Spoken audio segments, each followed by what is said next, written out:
I state your name.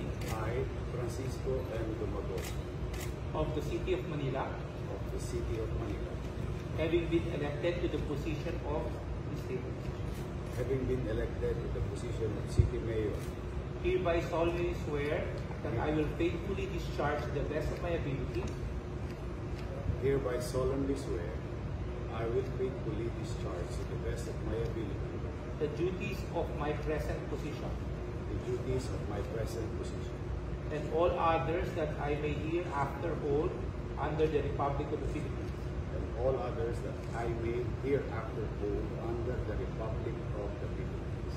that I will bear true faith and allegiance to the same, I will bear true faith and allegiance to the same.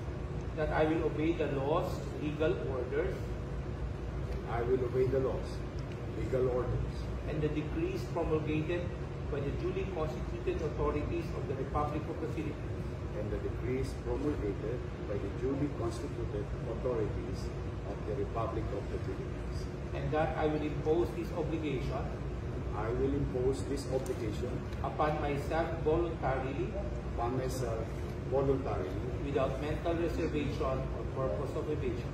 without mental reservation or purpose of evasion. Go ahead. So,